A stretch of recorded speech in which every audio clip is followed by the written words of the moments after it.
नवरात्र चढ़ गई, रउआ के कुछ बुझाला ना। तू तो हरदम कपड़ा पे चढ़ल रहली, हम का महिषासुर के भक्त हई। अरे हमहू माई से प्यार करीला। तो माई से प्यार करी तो हमारो बतिया सुनी। बोलू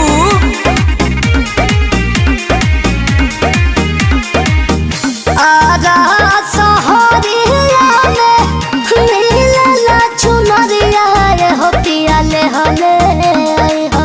मिलला चुनरिया हो पिया ले हले आई हो। जी मिलला चुनरिया हो पिया ले हले आई हो।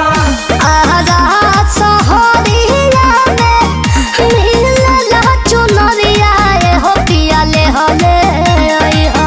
करे के बा मैया के सिंगार रे हो पिया ले हले आई हो। करे के बा मैया के सिंगार हो पिया ले हले आई हो। होखते भोर हरिया जाए करेला बजरिया हो धनी ली हले आई। अच्छा करेला बजरिया हो धनी ली हले तो भुलाई मत। करेला बजरिया हो धनी ली हले आई। होखते भोर हरिया जाइब करेला बजरिया हो धनी ली हले आई। मैया ला ला ला की चुनरिया हो धनी ली हले आई।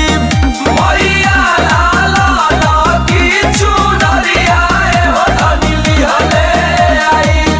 मैया ला ला ला की चुनरिया हो धनी ली हले आई।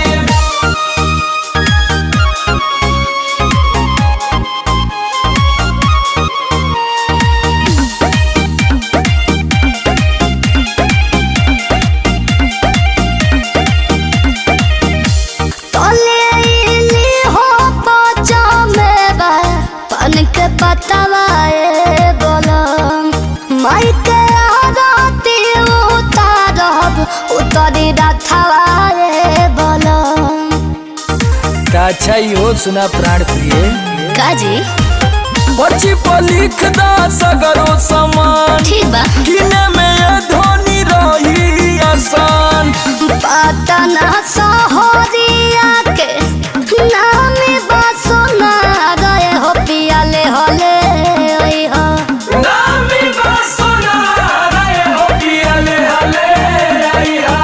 नामी बसना रे हो पिया ले हले आई हा। पटना सहरिया के नामी बसना गए हो पिया ले हले आई हो। मैया लगा रहवा